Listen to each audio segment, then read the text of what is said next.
Bonjour et bon retour dans un nouveau numéro de Studio 101. Encore une fois, c'est une belle balade qui s'annonce ce soir.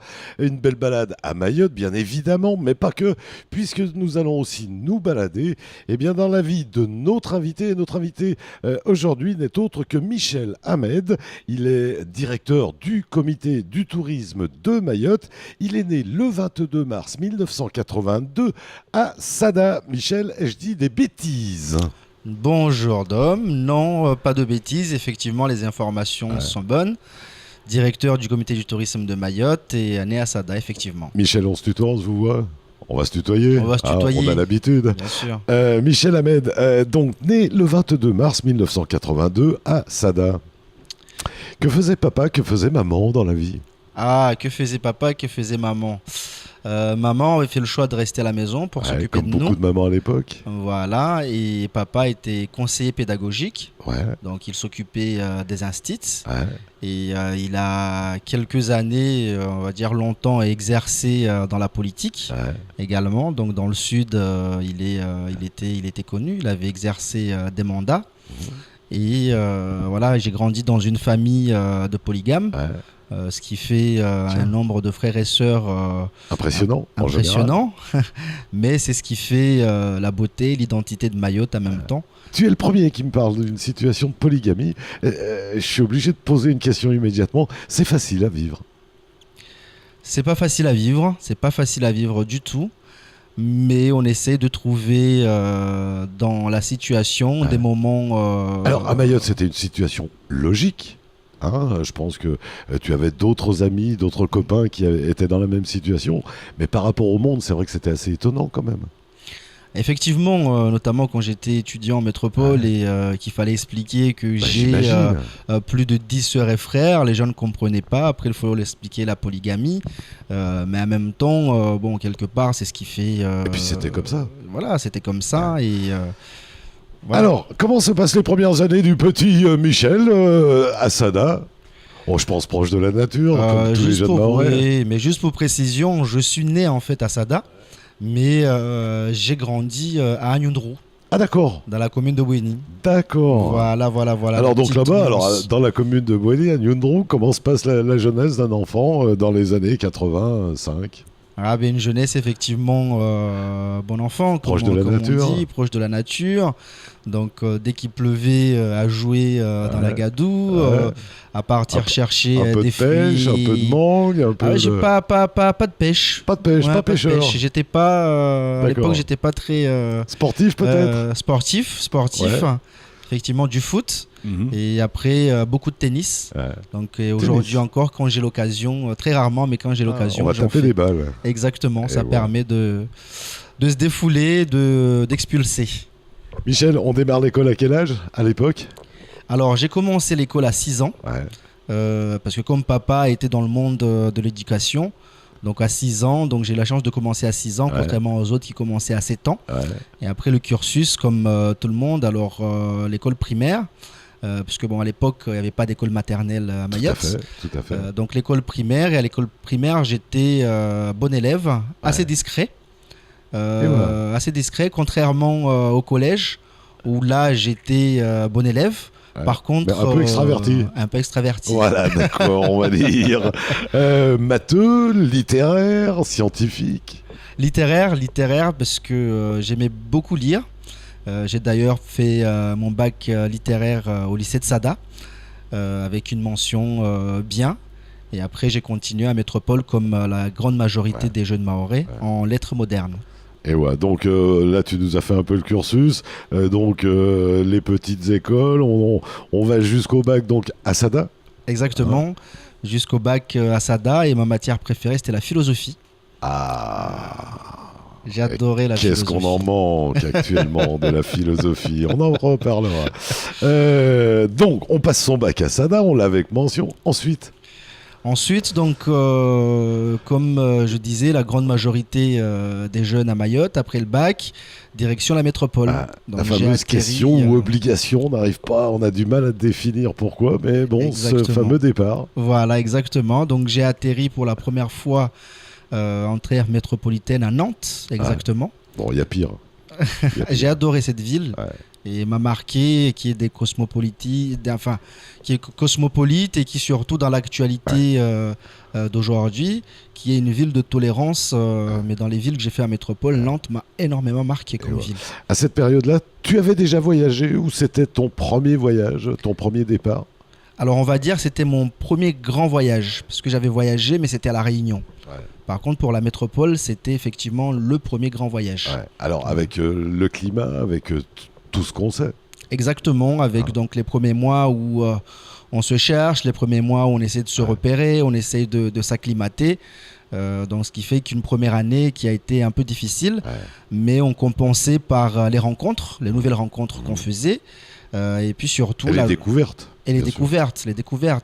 Je me souviens, parce que ça m'embêtait quand on était au lycée, on nous apprenait les églises, les machins, les châteaux. Et la première année, je passais mes week-ends à visiter des églises et des châteaux. Ce que tu lisais avant dans les livres, tu le vivais en réalité. Ça peut être dangereux pour certains jeunes, ce fameux départ. Effectivement, et on le voit... Est-ce qu'on en voit tomber de ces jeunes ? On en voit effectivement, et bon, c'est d'autant plus touchant quand c'est des jeunes avec qui on a grandi, avec qui on a fait l'école ensemble, et les voir tomber, ça fait mal, mais en même temps on est dans la même situation, donc on ne peut pas trop leur tendre la main. Bien sûr. Dans ces cas-là, moi en tout cas, c'est le choix que j'avais fait. La première année, donc, j'étais pas mal dans la communauté mahoraise, mais après j'ai fait un choix, donc je me suis isolé. On s'en éloigne. Voilà, exactement, je m'en suis éloigné puisque je voyais que déjà je pouvais pas suffisamment apporter, et je me suis dit, dans ces cas-là, c'est individualiste, mais je vais plutôt m'occuper. Et va chercher à ce moment-là. Exactement. Et donc on y passe combien de temps en métropole ? Alors, et quel diplôme on suit ? Oui, alors j'ai fait la première année de lettres modernes à Nantes, que j'ai validé, mais tout de suite après, je me suis réorienté en DUT communication des entreprises, parce qu'au départ, le projet que j'avais, le rêve, était de devenir journaliste politique. D'accord. Voilà. Ah, confrère, ça aurait été génial, ça, Ahmed. Je crois que tu aurais eu un œil. Voilà, tu peux être tranquille. Et donc j'ai fait 2 ans de DUT, donc en communication des entreprises. Et après j'avais une frustration parce que j'étais dans une petite ville qui s'appelle Foix, dans l'Ariège. C'était une fois la ville de Foix. Voilà, exactement, la dame qui vendait. Et j'étais frustré par une chose, c'est que régulièrement les collègues métropolitains, les collègues de classe, dans la présentation, Mayotte, et ils me demandaient généralement, où ça, Majorque? Voilà. Non, pas Majorque. Mayotte, dans l'océan Indien, canal de Mozambique, à côté de Madagascar. Et je me suis dit, donc, pendant la 2e année de communication, il faut que je fasse quelque chose pour mon île, il faut que je fasse connaître mon île. Il faut communiquer sur mon île, en fait. Exactement, faire la promotion de mon île. Donc tu avais fait le constat que c'était pas connu. Exactement. Tout simplement. Exactement. Et je voulais absolument apporter ma pierre à l'édifice pour faire connaître davantage notre belle île à l'extérieur. Et c'est là où j'ai fait le choix donc, de partir en tourisme. Donc j'ai fait une licence professionnelle tourisme appliqué aux nouvelles technologies, à Internet, parce qu'à l'époque c'était le grand boom de l'Internet, et les destinations s'orientaient de plus en plus dans l'Internet. Et après cette licence professionnelle, j'ai fait un Master 2 et un Master 1 à La Roche-sur-Yon en tourisme et développement. Voilà, ce qui m'a permis d'avoir une base vraiment solide et d'être multidisciplinaire. Ce qui fait qu'on arrive à Bac plus combien, 5 ? Bac plus 5, exactement. Et donc tout ça on le fait en métropole, bien sûr. Tout ça fait en métropole. Et après les études... On en profite pour se balader un peu, l'Europe, tout ça. Pas trop le temps quand on étudie, pas tellement le temps, mais les moyens surtout. Les moyens. Je sais, comme j'étais à Foix, c'était pas loin de Barcelone, donc on allait régulièrement en Espagne, mais aller plus loin c'était compliqué parce qu'il n'y avait pas les moyens. Donc les moyens c'était plutôt à mettre dans les études, donc pas trop le temps de me balader à ce moment-là. À ce moment-là, on voit cette France fortement touristique quand même. Effectivement. On est un des premiers pays du monde au niveau tourisme quand même. Un des premiers pays du monde et on voit déjà les machines bien annulées comme on dit en termes de promotion, en termes d'aménagement touristique et ça va à une vitesse. Et de qualification des sites, de plein de choses. Exactement, exactement. Et c'est ça d'ailleurs qui m'a donné l'envie d'aller plus loin dans les études parce que en regardant la situation de Mayotte, parce que je revenais en vacances de temps en temps, je voyais que on devait mettre tout ça en place. Bien sûr. Donc, je me suis dit, il faut que j'aille un peu plus loin dans les études pour faire aussi un peu de développement, un peu d'aménagement qui doivent servir au développement du tourisme à Mayotte. Alors, on termine les études et après, qu'est-ce qu'on fait? On reste sur place pour se spécialiser ou pas? Oui. Ou on rentre directement à Mayotte? Non, j'avais pas du tout l'envie encore de rentrer. Et donc, je suis resté encore 1 an et demi à Paris, donc où j'ai travaillé. Donc, s'enrichir. Voilà, dans une s'enrichir, agence, je parle bien en connaissance. Voilà, surtout. en connaissance, tout à fait, parce que j'avais conscience que... Et en expérience. Et en expérience, et c'est le message que je passe généralement aux étudiants que je rencontre. Ouais. Le diplôme, c'est bien, mais rôder un peu le diplôme. Exactement. Comme une voiture neuve. Exactement. Parce qu'on a tous envie de venir apporter à Mayotte. Et quand on vient avec juste un diplôme, on fait ses classes. Tout à fait. Alors que quand on vient avec de l'expérience, on vient apporter une valeur ajoutée. On est prêt à travailler. Voilà. Exactement. Alors, il faut parfois pas grand-chose, 6 mois, 1 an, 2 petites années. Puis ça enrichit un homme aussi. Voilà, exactement. Donc moi, j'ai fait 1 an et demi à Paris, à travailler dans une agence spécialisée dans les îles. Donc, ce qui m'a permis d'avoir aussi de la placer connaissance... Mayotte déjà. Exactement. Donc, retour à Mayotte, comité du tourisme.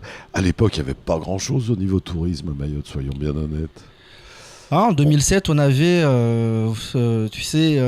la situation a effectivement évolué, mais par rapport à nos ambitions, la situation n'a pas énormément changé. Ouais. Donc les hôtels étaient à peu près les mêmes. C'est vrai, c'est vrai. Voilà, donc aujourd'hui on a un peu plus de touristes qu'avant, mais c'est pas non plus l'essor phénoménal qu'on attendrait de ce type d'activité sur Mayotte. Tu pensais que ça allait être facile à changer les choses ou pas, avant de t'y mettre? Ah exactement. Comme je pense beaucoup de jeunes revenant de la métropole, on pense que on peut... on va tout renverser. Voilà, on va tout renverser, on va tout révolutionner. Alors qu'il faut remettre les choses dans le contexte. Et on se rend compte que la machine est lourde. La machine est lourde, très lourde, mais c'est ça aussi, le fait que la machine soit lourde, qui tous les matins on se donne la motivation en se disant, même si on le bouge que de quelques centimètres, mais il faut que cette machine bouge. Voilà. Et aujourd'hui, on s'emploie à essayer de faire en sorte que cette machine puisse avancer. Et j'ai bon espoir que dans les prochaines années, d'autant plus qu'aujourd'hui, on a tous les ingrédients pour que la mayonnaise prenne, puisqu'on a un statut qui est clair. On est européen maintenant, donc on va pouvoir prétendre aux fonds européens, en plus des fonds nationaux. Donc on devrait pouvoir, dans les années à venir, avancer plus vite. Tirer notre épingle du jeu. Tirer notre épingle du jeu. Et voilà, donc le retour se fait, les premiers constats. À l'époque, il y avait qui à l'Office du tourisme? À l'époque, le directeur était Monsieur Georges Mex. D'accord, voilà, oui, Monsieur Georges Mex, exactement. Exact. Lui qui a fait un travail important au niveau de la promotion, parce que comme je le disais, Mayotte n'était pas connu du tout. Et c'est vrai que c'était le premier point qu'il fallait... Exactement. Et après, donc moi j'étais dans le privé, en tant que cabinet d'études, et j'avais une assistance auprès du comité du tourisme. Donc 2007, 2008 et mi-2009, j'ai été recruté en tant que chargé de mission au sein du comité du tourisme directement pour continuer le travail du schéma de développement touristique, mais au sein du comité et non plus en tant que prestataire privé. D'où venait cette méconnaissance de Mayotte? La méconnaissance de Mayotte? En métropole, au moins en métropole. En métropole, mais je pense déjà que les médias n'étaient pas aussi importants qu'aujourd'hui. Internet n'était pas encore là. Et surtout, je pense que les Mahorais ne s'ouvrait pas encore au monde. Ne s'ouvrait pas encore au monde parce qu'on n'accueillait pas des touristes, parce que les Mahorais, quand ils allaient à métropole, souvent restaient en communauté. Un peu, ouais. Voilà, un peu. Alors qu'aujourd'hui, les moyens de communication, les médias sont là. On n'était pas encore département, ce qui faisait que dans beaucoup de cartes, on n'apparaissait même pas. On n'apparaissait même pas. Même en tant qu'homme ou en tant que d'homme, on n'apparaissait pas. On n'apparaissait pas et surtout l'actualité de Mayotte n'arrivait pas jusqu'à métropole, jusqu'à Paris. C'était surtout ça. C'est là qu'on entendait les Mayotais, ce genre de choses. Non, Mayotte, c'est à côté de la Guyane. Ils savaient déjà pas où mettre la Guyane, mais ils mettaient Mayotte à côté de la Guyane. Moi, j'ai tout entendu à l'époque. C'est vrai qu'il y avait un noyau, un nœud à ce niveau-là. Il y avait un nœud et ce qui était. Et ce nœud, il s'est estompé maintenant. Tu sens qu'il y a eu un progrès. Maintenant, on sait où est Mayotte. Oui. Il y a eu d'énormes progrès. Effectivement, on s'emploie tous les jours à essayer de faire connaître davantage Mayotte, mais il y a eu d'énormes progrès au niveau de la connaissance de Mayotte sur la métropole. Voilà. Un des derniers grands discours, alors pas récemment, c'est il y a quelques temps, mais très officiel du président, on l'a vu pendant plus de 2 heures devant un fond d'écran où il y avait Mayotte, moi je l'ai vu, il avait Mayotte derrière la tête. J'ai pensé à toi, je me suis dit, j'espère qu'il voit ces images-là parce que pendant 2 heures, on va voir Mayotte. C'était la première fois que je le voyais comme ça. Ah, mais il y a je l'avais pas vu. Je l'ai pas vu. C'est il y a 2 mois. C'est un des gros trucs. Je crois qu'il était depuis l'Elysée ou je sais plus quoi. Et il avait une carte derrière. Et là, j'ai vu Mayotte. J'ai dit chouette pour Mayotte. Mais véridique. Mais non. Quand le président effectivement vient à Mayotte, donc les médias nationaux l'accompagnent. On les vu. On a maintenant la chance d'avoir de temps en temps des reportages de Mayotte sur TF1, sur les chaînes nationaux. Donc forcément, ça facilite la connaissance de Mayotte à l'extérieur. Alors, il y avait en partie chez vous et en partie à titre personnel, je crois qu'il y avait... Atouman avait fait aussi beaucoup de travail au niveau de la presse spécialisée. Moi, je sais que personnellement, je l'ai suivi depuis très longtemps. Il avait aussi essayé, lui, de faire passer l'image de Mayotte dans la presse internationale. Et je crois qu'on en avait vraiment besoin. On en avait besoin et juste pour... Et il y en a encore besoin. Et il y en a encore besoin. Vous savez, même la France dépense pour se faire connaître à l'extérieur. Mais tout à fait. La Réunion, qui a d'énormes moyens, qui a commencé bien avant nous, dépense encore aujourd'hui pour se faire connaître. Et je voulais juste rebondir par rapport à Atouman. Donc qui est quelqu'un qui s'est investi, qui a investi dans le tourisme et qui a fait effectivement énormément au niveau du comité du tourisme et au niveau du tourisme à Mayotte. Moi j'étais étudiant, lui il était encore sur le terrain, je me souviens un jour être venu, il faisait guide, etc. Voilà, pour un entretien avec lui et des gens comme ça qui vivent, qui respirent l'amour de l'île, ça encourage forcément. Et puis il avait compris qu'il fallait passer par ces moyens-là. Aujourd'hui, on est en 2000 et quelques, il faut travailler avec la presse, avec les relations publiques, le lobbying, tous ces termes qu'on croit aux autres, mais qui s'adaptent aussi à Mayotte. Exactement. Donc le retour à Mayotte se fait bien, j'imagine quand même. La famille a dû être contente de retrouver le petit. Oui, tout à fait. Les amis aussi. Les amis aussi. Les partenaires de tennis aussi. Certains étaient repartis à Métropole à l'époque. Mais le retour, donc on est installé, on redécouvre son île, on redécouvre son environnement avec un autre regard qui est le regard donc du jeune adulte qui a vu autre chose exactement, et qui est revenu chargé de voilà. Et donc quand on va visiter un truc comme la maison du gouverneur ou l'ancienne préfecture en petite terre, on se dit pas tiens il manque des flèches, il manque de la signalisation, il manque des trucs pour faire venir les touristes. Ça fait partie des projets parce que pour cette année 2015 au niveau du comité du tourisme, nous allons davantage travailler sur cette partie locale. Tu sais que je suis quelqu'un qui répète en permanence au micro Mayotte est belle, Mayotte est magnifique. Et moi, beaucoup de gens m'ont toujours dit mais Dominique, c'est bien que tu nous dises que c'est beau parce que nous, on le voit tellement qu'on ne se rend pas compte que c'est beau. Est-ce que les Mahorais se rendent compte vraiment de la valeur touristique de leur île ? Très peu de Mahorais, on va dire. Très peu, mais c'est évident parce que... Alors, c'est pas un défaut, hein. Ils sont dedans. Non, pas du tout. C'est pas un défaut, mais je vais vous raconter une petite anecdote qui est très parlante pour moi. C'est qu'un jour, quelqu'un m'a abordé dans une discussion et me dit est-ce que vous pouvez me donner la traduction littérale du terme loisir en maoré? Eh bien, on peut trouver des termes, des périphrases, mais on n'a pas cette traduction-là. Loisir en maoré. Ce qui veut dire que dans notre fort intérieur, dans notre culture, le loisir n'est pas quelque chose considéré d'évident. Ouais. Mais le loisir avant, c'était s'allonger sur sa véranda, c'est aller au champ. Donc, et pour le loisir, on est pas mal à Mayotte. Quand même. Et pour le loisir, on n'a pas la Mayotte. On est un bel exemple. Exactement. Mais on ne sait pas, on ne met pas de terme sur ces éléments-là. Donc il faut montrer ou remontrer aux Mahorais que ça, c'est un loisir et ça vous appartient. C'est chez vous pour qu'ils puissent en profiter tout en sachant qu'on fait du loisir. Et c'est la raison pour laquelle d'ailleurs nous organisons depuis bientôt 3 ans chaque année vers le mois d'octobre le salon du tourisme de Mayotte pour justement le slogan est de redécouvrir Mayotte. Et quelque chose de frappant aussi, je vois dans les films touristiques que nous faisons, quand les Mahorais découvrent ces films, ils se disent mais c'est Mayotte, avec des yeux comme ça. Donc moi j'ai aussi l'exemple de la barge. Ouais, la barge, c'est pénible, machin. Bien, tu vas en métropole, tu prends un bateau de plaisance, tu payes 60 € de l'heure pour aller faire une balade sur un petit lac de rien du tout. Exactement. Et là tu te dis, mais attends, on traverse un lagon, un des plus grands lagons du monde, ça te coûte 70 centimes. 70 centimes. T'es en plein air. Et des fois, on a même la chance d'avoir la visite des baleines. Et si on n'a pas encore un groupe de Bouéni sur la barge qui joue de la musique, dis-moi, est-ce qu'on n'est pas bien, tu vois? Mais c'est vrai, c'est dans la vision de la chose. Exactement.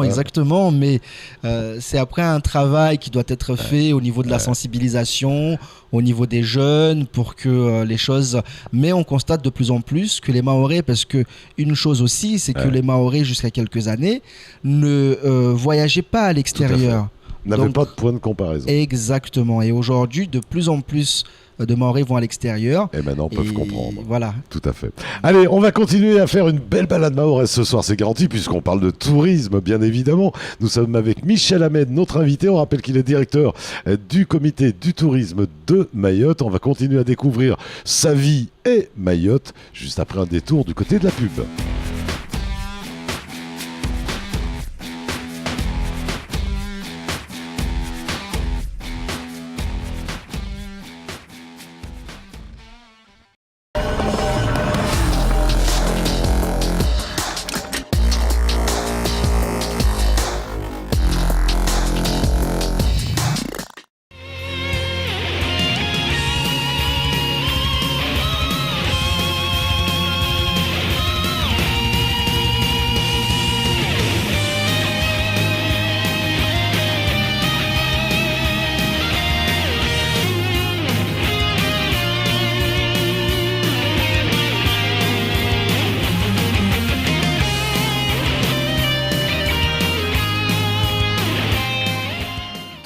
Temps de parole à la radio et à la télévision, c'est le matin dans la matinale. Et puis temps de parole, c'est aussi à la télévision, le soir à 19h40 sur KTV, juste après le journal. Temps de parole, c'est quoi? Eh bien, c'est un temps de parole donné à tous ceux qui veulent prendre la parole. Tout le monde a droit à la parole sur Poésie. Temps de parole à 19h40, c'est forcément sur KTV.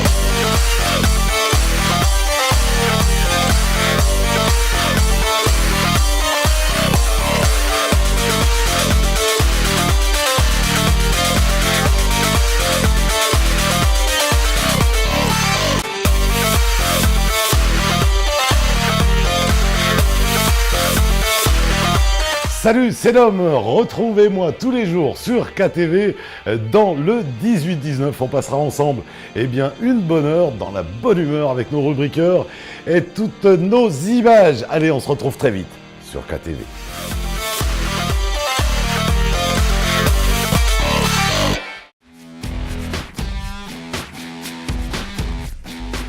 Et bien voilà, bon retour dans ce Studio 101. Je vous rappelle que ce soir, nous recevons Michel Ahmed, qu'il est directeur du comité du tourisme. On rappelle qu'il est né le 22 mars 1982 du côté de Sada. On l'a posé juste avant la pub, son retour à Mayotte. Et puis on allait enfin aborder le gros sujet de ce Studio 101, c'est le tourisme.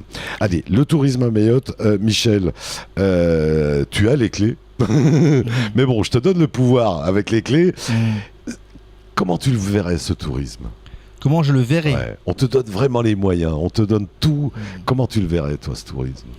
Je le verrais un tourisme différent de ce qu'on pense, justement, à taille humaine.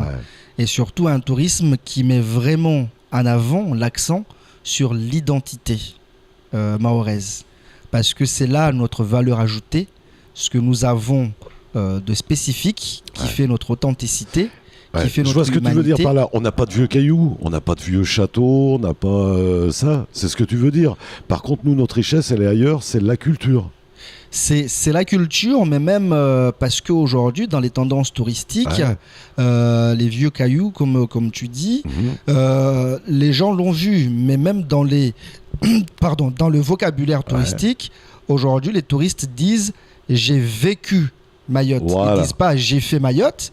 Parce que faire Mayotte, ça veut dire on y va en tant qu'observateur, on bronze à la plage et on rentre. Non, j'ai vécu Mayotte. C'est-à-dire qu'ils veulent repartir avec une richesse. Et cette richesse passe avant tout par l'humanité, parce que l'humain peut offrir. Et c'est ça vers quoi le tourisme se dirige. C'est pas les gros complexes où on se retrouve, comme on dit, all inclusive, avec tout à l'intérieur, les activités et tout.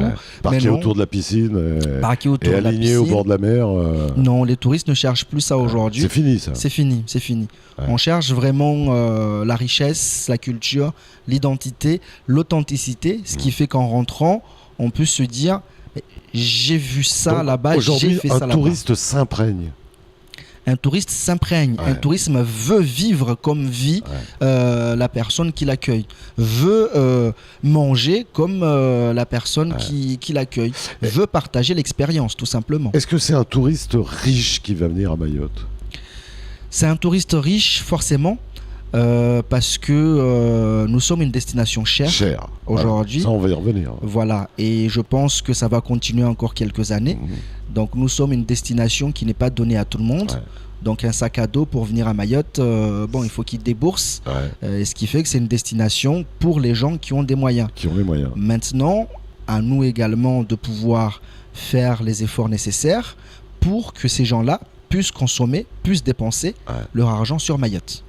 Oui, parce qu'après, un tourisme riche recherche aussi des choses correspondantes quand même.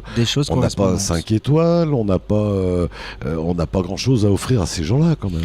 Voilà, on n'a pas pour l'instant, en tout cas pour l'instant, mais les choses, j'ai très bon espoir, vont changer. Le tourisme, pour qu'il dépense, pour qu'il puisse venir jusqu'à Mayotte, ça lui coûte cher. Donc en retour, il faut qu'on puisse lui offrir la qualité du service qui correspond à la cherté de la destination, et surtout, ce que je disais tout à l'heure, il faut qu'on lui donne une valeur ajoutée de la destination Mayotte par rapport à d'autres destinations qui coûtent pas cher du tout, où on peut y aller facilement, c'est-à-dire l'authenticité, l'expérience de Mayotte. Qu'est-ce qu'on peut mettre en avant qu'est-ce qu'on va mettre en avant sur les affiches du comité du tourisme pour vendre Mayotte, justement? Alors, qu'est-ce qu'on met en avant? Donc, on met... Les plages, elles sont belles, nos plages. Je n'en disconviens pas, mais si on met nos plages, on sera en concurrence avec toutes les autres belles plages du monde. Tout à fait. Et donc, c'est la raison pour laquelle après observation, après avoir fait, comme on dit dans le jargon du benchmarking, des autres destinations, on s'est dit, il nous faut un positionnement qui nous permet de nous différencier des îles voisines notamment. Donc, dans la communication actuelle du comité du tourisme, ça peut être amené à évoluer, mais dans la communication actuelle, on met en avant 3 facettes de Mayotte qui, pour nous, sont vraiment significatives de notre richesse, à savoir, en premier lieu, bien entendu, notre lagon. Le lagon. Donc, personne dans l'océan Indien ne peut rivaliser, clairement. Après le lagon... Et même dans le monde. et même dans le monde, oui, ne peut rivaliser. Deuxième image qu'on donne à voir, c'est la culture. Donc quand je disais la tradition, l'humanité, la culture au sens large, vraiment très large. Avec l'humain en filigrane. Avec l'humain, donc le savoir-faire, donc l'artisanat, la gastronomie, notre mode de pensée, nos vêtements. La culture, la religion. Tout. La culture, la religion, parce que c'est ce que je dis régulièrement quand je suis en salon à l'extérieur, et le message que le comité passe, c'est que venez à Mayotte, vous serez en France, mais en même temps, vous serez en Afrique. Parce que dès qu'on descend de l'avion, on est frappé, que ce soit au niveau paysage ou au niveau de la culture, par cette africanité que nous avons. Et donc, troisième facette, qui est tout ce qui tourne autour de la terre. Donc, que ça soit la faune et flore terrestre, donc les maquis, les oiseaux, mais que ça soit également tout ce qui est botanique. Bien sûr. Donc, à valoriser l'ilang-ilang, à valoriser des choses qui nous semblent évidentes parce qu'on les voit tous les jours et à un moment, ça nous échappe au niveau du regard. Mais c'est ça, justement, que les gens viennent chercher. Maintenant, il nous reste ces éléments-là de les transformer en produits touristiques. La vanille et l'ilang-ilang, comme les jeunes d'Aromaoré le font, de pouvoir en faire un produit touristique. Et ils bossent très bien. C'est quelque part un partenaire touristique, une entreprise comme Aromaoré. Si, c'est un partenaire. À chaque fois qu'elle parle de Mayotte, à chaque fois c'est un plus. Exactement, à chaque fois c'est un plus. Et surtout, ils donnent il donne à vivre aux gens une vraie expérience en organisant donc la cueillette de l'ilang avec une vraie expérience, avec des paniers en feuilles de cocotier, avec la distillerie traditionnelle. C'est ça que les gens viennent chercher. C'est pas forcément, bien sûr que la plage compte, mais les gens viennent chercher ça parce que ça ils peuvent pas l'avoir ailleurs. Certaines randonnées aussi à Mayotte, on parle souvent de la randonnée pour la Réunion, mais nous aussi on aurait quelques belles randonnées. Tout à fait, de belles randonnées. À ce niveau-là, il y a un travail à faire donc, sur les pistes à reprendre en imaginant aussi des pistes de randonnée, des aménagements déjà, même légers, de l'entretien, mais également en imaginant d'autres sentiers qui seraient des sentiers littoraux que les Mahorais avant empruntaient pour pouvoir se déplacer. Bien sûr. Voilà. Et la différence avec la Réunion, c'est que la randonnée à la Réunion, il faut être sportif. Tout à fait. Alors qu'à Mayotte, elle est donnée à tout le monde, cette randonnée. C'est presque une balade. Tout à fait. Voilà. Tout à fait. Et c'est quand même, à la Réunion, on se balade pas en Afrique. On se balade pas en Afrique. Ici, nous, quand on se balade, on est vraiment en Afrique. On est en Afrique. On pourrait être sur les plateaux voisins. Est-ce qu'on y met assez de moyens dans ce tourisme ? Par rapport à ma position et par rapport à mes motivations, par rapport à ce que je vois de Mayotte en termes de développement touristique, pour moi, on ne met pas suffisamment de moyens parce que j'aimerais qu'on mette tous les moyens dans le tourisme. Maintenant, il faut relativiser la chose parce que quand on regarde à Mayotte, on a énormément d'urgences. L'éducation est une urgence, le social est une urgence, la sécurité est une urgence, la santé... Et la sécurité est impactante sur le tourisme. Exactement, est impactante sur le tourisme. Donc je comprends aujourd'hui que les autorités ne puissent pas mettre énormément de moyens dans le tourisme parce qu'il y a d'autres urgences. Néanmoins, les moyens que nous avons aujourd'hui nous permettent vis-à-vis du développement touristique que nous avons, de travailler dans des conditions relativement bonnes. Et à ce niveau-là, je ne peux faire autrement que saluer le financement que le Conseil général donne au comité du tourisme, puisque je rappelle que nous sommes financés à 99% par le Conseil général de Mayotte. Donc ça va être à vous de vous débrouiller, puis d'aller chercher des moyens pas trop cher, mais bon pour la promotion de Mayotte. Exactement, parce que... Et je pense à ça tout de suite, puisque la Réunion l'a fait il n'y a pas longtemps, le classement mondial. le classement mondial, donc il y a un projet initié qui va être long.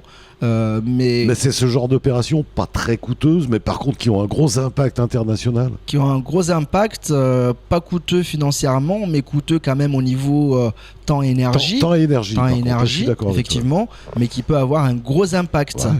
Alors aussi, comme je le disais, alors dommage pour la Réunion, c'est que ils avaient fini d'être classés, qu'ils ont eu problème avec les requins, qui a cassé, mais alors...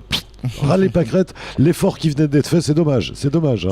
C'est dommage. Et ils mettent énormément de moyens. Parce que moi, j'avais vu les chiffres qu'ils annonçaient qu'apporter un classement, c'est colossal. C'est colossal, bien sûr. C'est une carte de visite et rien que ce classement peut justifier un déplacement. Mais justement, c'est le projet qui est lancé depuis quelques mois, le lagon de Mayotte, qui est déjà classé parc naturel marin, le 2e de France et le 1er d'outre-mer. Là, il pourrait rentrer au patrimoine mondial de l'humanité, quand même. Exactement, le projet a lancé il y a quelques mois. Me semble-t-il, le 2e plus grand lagon. Avec double barrière de corail. Avec double barrière de corail. Pour moi, en tout cas, on a une exclusivité là. Voilà, pour moi, ce lagon, c'est le plus beau, le plus grand. Est-ce que ce qu'on disait tout à l'heure, la culture mahoraise pourrait être classée peut-être à l'immatériel cette fois-ci? À l'immatériel, mais c'est déjà beaucoup plus compliqué. Parce qu'il y a déjà un travail à faire au niveau local pour pouvoir mettre des termes, pour pouvoir formaliser, pouvoir cadrer notre identité, notre culture, pour pouvoir la valoriser. Donc c'est un travail qui doit être fait par tout un chacun et qui doit être encouragé, initié par des instances qui sont là.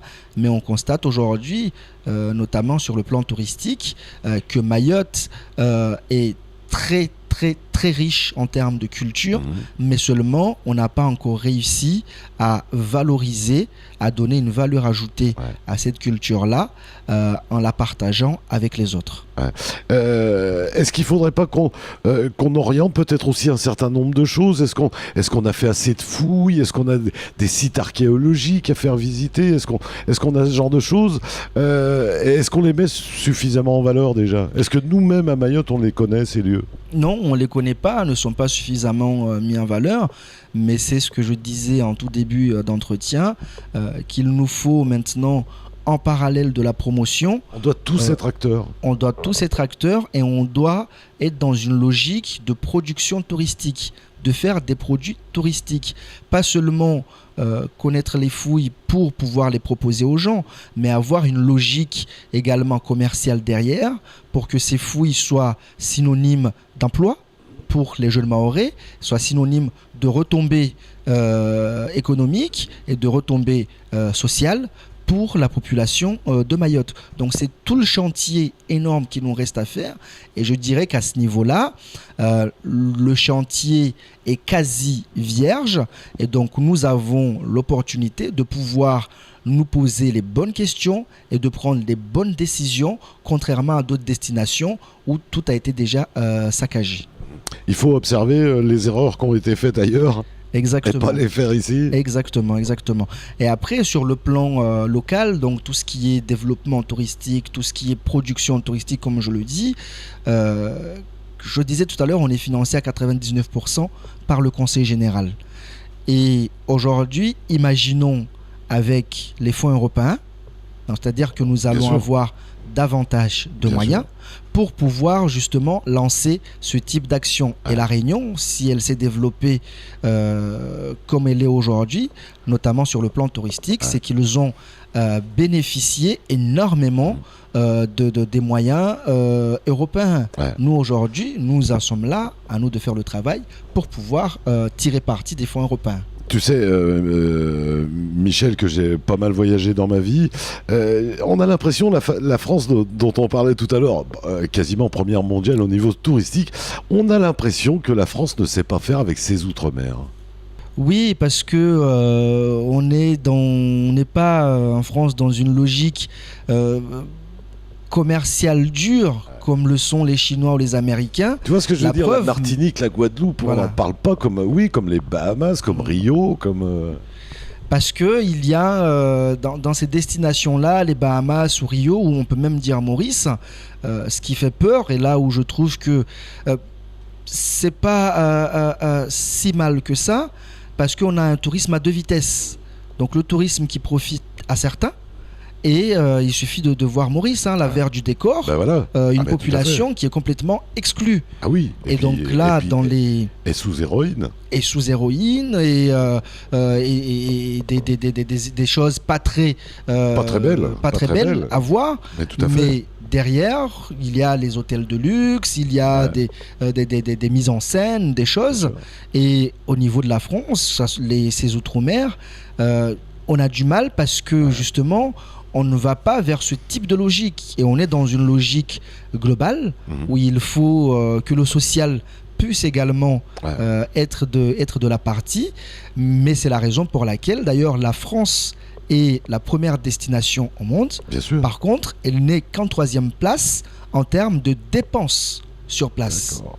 Ah ouais. Voilà, on a la Chine, les États-Unis et la France en termes de dépenses, en termes de recettes touristiques. Ouais. Donc on a les éléments, on sait faire, mais commercialement parlant, c'est différent des autres. Que la Tour Eiffel soit un des monuments les plus photographiés, ça rapporte pas. Ça rapporte clair, pas. ça veut pas, ça veut dire ça. Voilà. mais non, mais t'as raison, c'est une réalité. Le tourisme. Tout à l'heure, tu as prononcé un mot qui me va bien et que j'aime beaucoup. Emploi. C'est une des chances mahoraises, le tourisme. C'est une des chances mahoraises, effectivement, parce que le tourisme est une chaîne.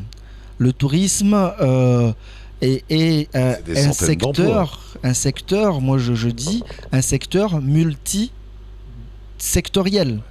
Parce que le tourisme peut concerner l'agriculture, l'agrotourisme, la restauration, la plongée sous-marine, la varap s'il faut monter au... Exactement, même l'aménagement, parce que l'aéroport, donc c'est pour le tourisme. Et à ce niveau-là, chaque projet qui se met en place à Mayotte, on ne doit pas omettre la dimension touristique de la chose. Et c'est avec ce type de raisonnement que le tourisme pourra être une activité intégrée, une activité qui implique la population avec des retombées. Il faut que la population locale, les Mahorais de façon générale et de façon très large, puissent être acteurs du tourisme avec un grand T, comme on disait tout à l'heure. Le tourisme passe par les Mahorais. Tout à l'heure, on m'a dit ils connaissent pas toujours leur île. Qu'est-ce qu'on pourrait faire là? Au niveau des investissements, pour qu'ils connaissent expliquer aux gens que ce que prennent pour une banalité, pour un tourisme, c'est quelque chose de surréaliste à voir. C'est déjà le salon du tourisme, un moment où les gens peuvent venir découvrir les activités proposées, mais c'est aussi un projet qui me tient très à cœur. C'est dans notre rôle, c'est dans notre travail à nous de penser tourisme. Je prends un exemple, Tambati. C'est dans notre travail. Tambati, son maquillage, c'est déjà du tourisme. C'est du tourisme. Et c'est ça le tourisme, justement. Et c'est ce que je disais, un projet qui me tient très à cœur, qu'on va lancer courant 2015, qui va s'appeler Expérience Mahoraise. Et c'est quoi Expérience Mahoraise? C'est des produits touristiques du type de la pêche au Djarifa. C'est touristique et ça peut rapporter de l'argent. Mais carrément. On va dire de façon globale, la beauté mahoraise, qui implique le masque de beauté, qui implique les colliers de fleurs, c'est touristique et ça peut apporter de l'argent. Tous les produits bio qu'on pourrait... Exactement. Et donc c'est vraiment donner une dimension pour que les gens puissent voir que avec le tourisme, on peut gagner sa vie, on peut développer économiquement notre territoire. Quand est-ce qu'on va pouvoir dire, ça y est, on fait du tourisme à Mayotte? Quand est-ce qu'on va pouvoir dire? Alors, moi je pense que la destination Mayotte aujourd'hui est une... pour l'instant, on bricole un peu. Parce que laissez-moi vous dire que ça me frustre énormément quand je vois que depuis quelques années, le travail fait par le comité du tourisme, on demandait aux tour opérateurs, c'est ceux qui préparent les voyages, qui les mettent dans les catalogues et qui vendent, font et défendent les destinations. Et avant qu'on soit département, on demandait à ce tour opérateur de mettre Mayotte dans leur catalogue. Ouais, on les ils ne suppliait. voulaient pas, on les suppliait, ils ne voulaient pas. Et depuis qu'on est passé département, on va dire depuis 2012, les tours opérateurs nous disent « Ok, on va vous mettre Mayotte dans nos catalogues. » Mais on ne peut pas travailler avec eux aujourd'hui parce qu'il y a la problématique de l'hébergement. Le tour opérateur, ce qui l'intéresse, c'est de pouvoir envoyer 50 personnes par semaine. Ouais. Et aujourd'hui, 50 personnes par semaine, avec 2 ou 3 tours opérateurs, on n'a pas l'endroit pour pouvoir les héberger. Tout à fait. Voilà.